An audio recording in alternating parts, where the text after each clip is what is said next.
जय हिंद दोस्तों। मैं हूं आपका दोस्त, आपका इंग्लिश ट्रेनर चंद्रपाल सिकंदर। आप मुझे देख रहे हैं E2C चैनल पर। गाइज, बहुत सारे स्टूडेंट्स हैं जो वेट कर रहे थे कि इस चैनल पे कब से स्टार्ट किया जाए क्लास 12 बिहार बोर्ड को लेकर। तो गाइज, आज हम लोग रेनबो पार्ट 2 के हम लोग सिलेबस का स्टार्ट करने वाले हैं। पहला गाइज हम लोग लेसन के बारे में बात करने वाले इंडियन सिविलाइजेशन कल्चर। गाइज, मैं आपको बताना चाहता हूं कि जैसा कि आप जानते हैं कि रेनबो पार्ट 2 में दो सेक्शन है, एक प्रोज सेक्शन है, एक पोएट्री सेक्शन है। प्रोज सेक्शन में आपको 11 चैप्टर मिलेंगे और पोएट्री सेक्शन में 10 चैप्टर मिलेंगे। तो सबसे पहले गाइज हम लोग प्रोज सेक्शन के बारे में बात करते हैं। तो पहला लेसन है प्रोज सेक्शन का इंडियन सिविलाइजेशन कल्चर। इसके जो लेखक है उनके बारे में और इस चैप्टर के बारे में गाइज हम लोग कुछ बात करने वाले हैं।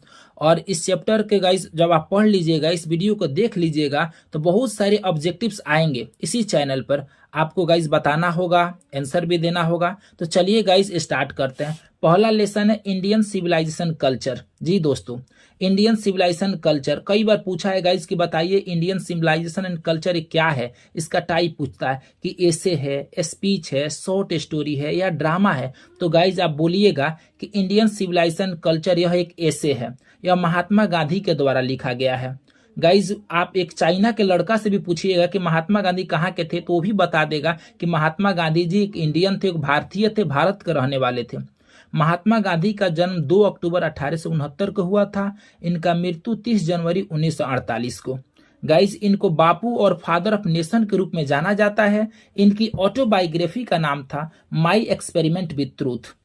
गाइज, आप जानते हैं कि जैसा कि हमारा देश भारत, हिंदुस्तान, इंडिया 15 अगस्त 1947 को आजाद हुआ। देश को आजादी दिलाने में गांधी जी का बहुत ज्यादा योगदान था। तो गांधी जी का जो चीफ वेपन्स था, मुख्य हथियार था, ट्रूथ एंड नॉन वायलेंस था। यानी सच्चाई, ट्रूथ का मतलब सत्य या सच्चाई, नॉन वायलेंस का मतलब होता है गाइज अहिंसा।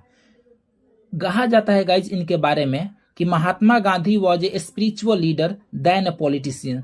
कि गांधी जी पॉलिटिशियन की तुलना में एक स्पिरिचुअल लीडर थे, एक आध्यात्मिक नेता थे। एक और ऑब्जेक्टिव गाइस कई बार पूछ चुका है कि गांधी जी इंडियन पॉलिटिक्स पर कब से लेकर कब तक डोमिनेट किए हैं।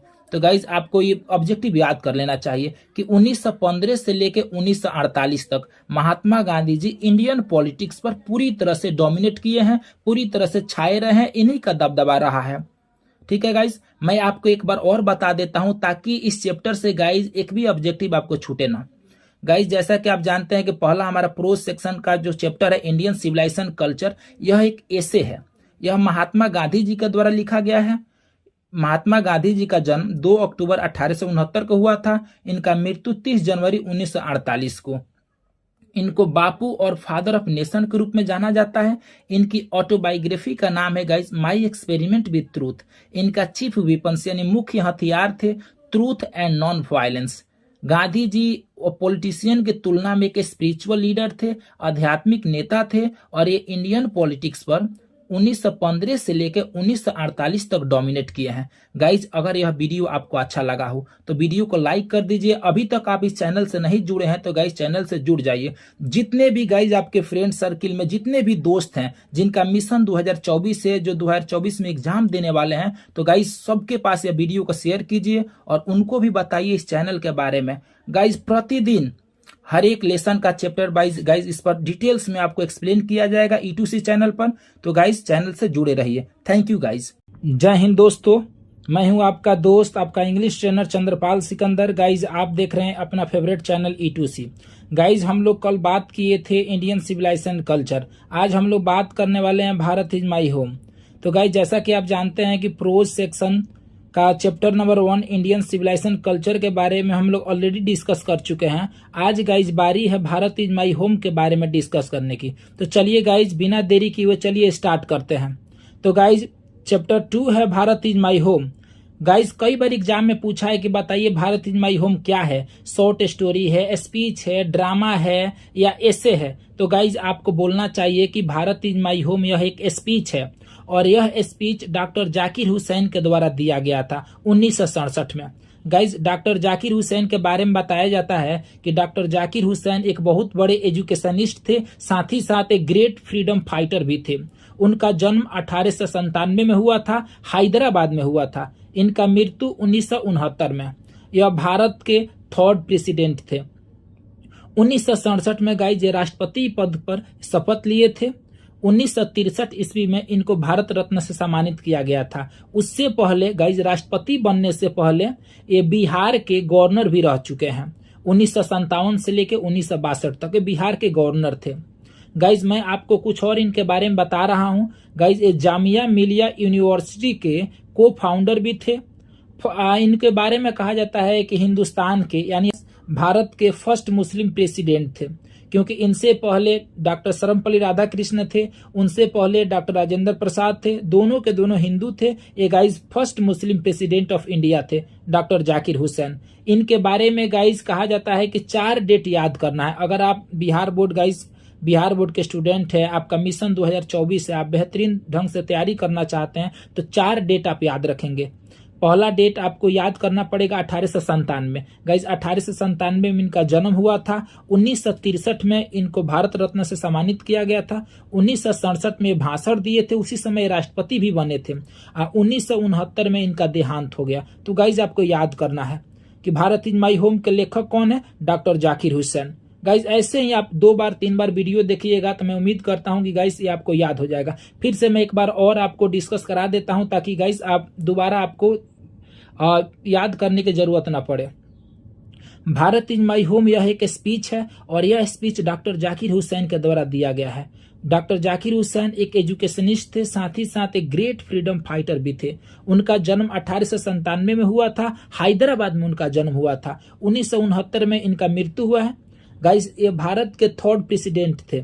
उन्होंने 1967 में राष्ट्रपति पद पर शपथ लिए थे। 1963 ईस्वी में इनको भारत रत्न से सम्मानित किया गया था। उससे पहले गाइस ये बिहार के गवर्नर भी रह चुके हैं। जामिया मिलिया यूनिवर्सिटी के को फाउंडर भी थे। इनके बारे में कहा जाता है कि he was the first Muslim president of India, यानी वो भारत के प्रथम मुस्लिम प्रेसिडेंट भी थे।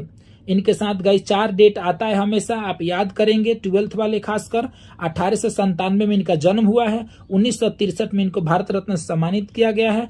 1967 में गाइस इनको प्रेसिडेंट बनाया गया था, ये स्पीच भी दिए थे। 1969 में इनका देहांत हो गया है। इसमें कोई शक नहीं है गाइज कि इनके नेशनलिटी के बारे में पूछा जाएगा, राष्ट्रीयता, तो बताइएगा कि भारतीय थे, इंडियन थे। तो गाइज अगर यह वीडियो आपको अच्छा लगा हो तो वीडियो को लाइक कीजिए। अभी तक आप चैनल से नहीं जुड़े हैं तो गाइज चैनल से जुड़ जाइए। जय हिंद दोस्तों, मैं हूं आपका दोस्त चंद्रपाल सिकंदर। आप देख रहे हैं E2C। गाइज इस वीडियो में हम लोग प्रोज सेक्शन के चैप्टर नंबर 3 के बारे में स्टडी करने वाले हैं। इससे पहले हम लोग प्रोज सेक्शन के ही चैप्टर 1 इंडियन सिविलाइजेशन कल्चर और chapter 2 Bharat is my home के बारे में ऑलरेडी हम लोग स्टडी कर चुके हैं। गाइज अगर आप में से कोई इन दोनों वीडियोस को नहीं देखे हो तो इस वीडियो के देखने के बाद वो दोनों वीडियोस देख सकते हैं और अपना कंसेप्ट क्लियर कर सकते हैं। तो चलिए गाइज बिना देरी किए हुए प्रोज सेक्शन के chapter number 3 A pinch of snuff के बारे में स्टडी करते हैं। चैप्टर का नाम है पिंच ऑफ स्नफ। गाइज कई बार एग्जाम में पूछा गया है कि पिंच ऑफ स्नफ क्या है, या एक शॉर्ट स्टोरी है, कॉमेडी है, एसे है या स्पीच है। तो गाइज आप बोलिएगा कि पिंच ऑफ स्नफ एक शॉर्ट स्टोरी है। गाइज मैं आपको बता दूं कि आपका जो रेनबो पार्ट 2 है उसमें 3 ही शॉर्ट स्टोरी है। एक आपका एक पिंच ऑफ स्नफ है, एक आपका द आर्टिस्ट है, एक आपका द अर्थ है। यह शॉर्ट स्टोरी मनोहर मलगांवकर के द्वारा लिखा गया है। मनोहर मलगांवकर का जन्म 1913 में हुआ था, इनका मृत्यु 2010 में हुआ था। इसमें कोई शक नहीं है गाइज कि मनोहर मलगांवकर इंडियन थे। वह एक ग्रेट शॉर्ट स्टोरी राइटर थे, साथ ही साथ वह एक नोवेलिस्ट भी थे, उपन्यासकार थे। गाइज कई बार एग्जाम में आया है कि बताइए पिंच ऑफ स्नफ के मेन कैरेक्टर कौन है। कहिएगा कि ये पिंच ऑफ स्नफ का मेन कैरेक्टर नानू काका है। गाइज अभी मैं आपको 1 मिनट पहले बताया कि कौन कौन से चैप्टर शॉर्ट स्टोरी है, तो आप जाने कि ये पिंच ऑफ स्नफ एक शॉर्ट स्टोरी है, द अर्थ एक शॉर्ट स्टोरी है, द आर्टिस्ट एक शॉर्ट स्टोरी है। तीनों चैप्टर का मेन कैरेक्टर्स गाइज एग्जाम में पूछा जाता है। तो ये पिंच ऑफ स्नफ का मेन कैरेक्टर नानू काका है, द अर्थ का जो मेन कैरेक्टर बेंजी है और द आर्टिस्ट का मेन कैरेक्टर सीबी नाम का लड़का है। मनोहर मलगांवकर के द्वारा कुछ किताबें लिखी गई है जो इस बुक में रेनबो पार्ट 2 में मेंशन किया गया है। तो गाइज पहला उनका किताब है बॉम्बे बीवेयर, उसके बाद distant drum, a band in the Ganges, the princes. ध्यान देंगे गाइज, यहाँ पे प्रिंसेज में एक ही एस है। जैसे बॉय में एस जोड़ते हैं उसका प्लुरल बन जाता है, वैसे ही प्रिंस का मतलब राजकुमार होता है, इसमें एस जोड़ा गया यानी प्रिंस का प्लुरल बनाया गया है। जब प्रिंसेज डबल एस लिख दिया जाएगा जिसका मतलब राजकुमारी होता है। ये वाला किताब गाइज ऑल्फ्रेड टेनिसन के द्वारा लिखा गया है। तो गाइज ध्यान देंगे कि प्रिंसेज में अगर एक एस होगा तो मनोहर मलगांवकर के द्वारा लिखा गया है। अब प्रिंसेज में लास्ट में जब डबल एस आएगा तो समझिएगा कि ऑल्फ्रेड टेनिसन के द्वारा लिखा गया है। गाइज मैं एक बार और आपको रिवीजन करा दूं कि पिंच ऑफ स्नफ यह एक शॉर्ट स्टोरी है और यह शॉर्ट स्टोरी मनोहर मलगांवकर के द्वारा लिखा गया है। मनोहर मलगांवकर जी एक इंडियन थे। उनका जन्म 1913 में हुआ था, इनका मृत्यु 2010 में। वह एक ग्रेट शॉर्ट स्टोरी राइटर थे, साथ ही साथ एक नोवेलिस्ट भी थे, उपन्यासकार थे। ए पिंच ऑफ स्नफ का मेन कैरेक्टर नानू काका थे। मनोहर मलगांवकर के द्वारा कुछ किताबें लिखी गई हैं जो इस प्रकार है: Bombay beware, distant drum, a band in the Ganges, the princes. अगर आप इस चैनल पर नए हैं तो चैनल को सब्सक्राइब कीजिए और बेल आइकन को भी प्रेस कर लीजिए ताकि आने वाली वीडियोज का नोटिफिकेशन बिल्कुल आपको सही समय पर मिल सके। जय हिंद दोस्तों, मैं हूं आपका दोस्त चंद्रपाल सिकंदर। आप देख रहे हैं E2C। गाइज इस वीडियो में हम लोग बात करने वाले हैं प्रोज सेक्शन के chapter number 4 I have a dream के बारे में। गाइज इससे पहले हम लोग प्रोज सेक्शन के 3 चैप्टर को ऑलरेडी कवर कर चुके हैं। अगर आप लोगों में से कोई ऐसे व्यक्ति हैं जो वो तीनों वीडियो नहीं देखे हैं तो इस वीडियो के देखने के बाद गाइज आप तीनों वीडियो देख सकते हैं और अपना कंसेप्ट क्लियर कर सकते हैं। तो चलिए गाइज बिना देरी किए हुए हम लोग I have a dream start करते हैं। चैप्टर का नाम है I have a dream. Guys याद रखेंगे कि आई हैव अ ड्रीम यह एक स्पीच है और यह speech Martin Luther king junior के द्वारा दिया गया 28 अगस्त 1963 को। मार्टिन लूथर किंग जूनियर का जन्म 15 जनवरी 1929 को हुआ था और इनकी डेथ यानी इनकी मृत्यु 4 अप्रैल 1968 को। इस बंदे को एसेसिनेट किया गया, इसको मारा गया, कत्ल किया गया, इसकी हत्या कर दी गई। तो गाइज आप याद रखेंगे कि ही वॉज बॉर्न ऑन 15 जनवरी 1929। इस बंदे का जन्म 15 जनवरी 1929 को हुआ and he was assassinated on 4 अप्रैल 1968। इस बंदे की हत्या 4 अप्रैल 1968 को की गई। He was an American. यह बंदा एक अमेरिकन था, अमेरिका का रहने वाला था। And he was also known as black Gandhi. इसको ब्लैक गांधी भी कहा जाता है। गाइज याद रखेंगे जो काम भारत के लिए महात्मा गांधी ने किया वही काम मार्टिन लूथर किंग जूनियर ने अपने देश अमेरिका के लिए किया। गाइज इसके जब बारे में आप पढ़िएगा, इसके डिटेल्स जानने का प्रयास कीजिएगा तो आपको मिलेगा कि he was influenced by Mahatma Gandhi, कि वो महात्मा गांधी से बहुत इन्फ्लुएंस था, प्रभावित था। He was awarded with Nobel prize in 1964। इस बंदे को 1964 में नोबेल प्राइज मिला था। तो गाइज ये नोबेल प्राइज विनर भी था मार्टिन लूथर किंग जूनियर। और गाइज मैं इसके बारे में 2-4 लाइन और बताता हूं ताकि आपका कंसेप्ट क्लियर हो जाए कि यह बंदा एक ओरेटर था, सिविल राइट एक्टिविस्ट भी था। और यह भाषण गाइज लिंकन मेमोरियल हॉल में दिया था 28 अगस्त 1963 को।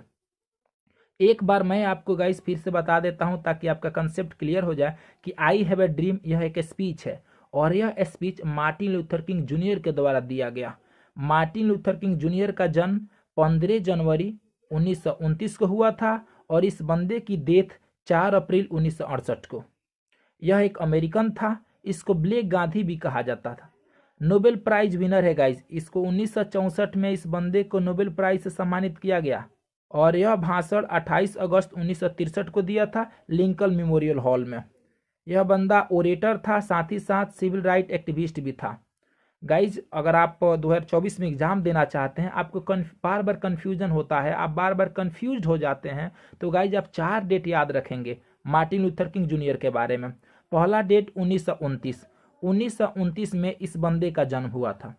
1963 में यह भाषण दिया था, स्पीच दिया था।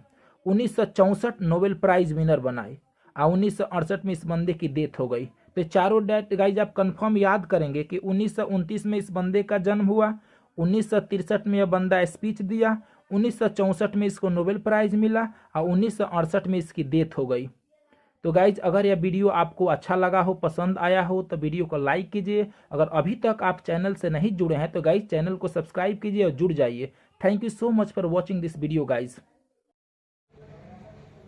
जय हिंद दोस्तों, आज हम लोग बात करने वाले हैं प्रोज सेक्शन के chapter number 5 ideas that help Mankind के बारे में। तो चलिए guys, without wasting any time let's get started.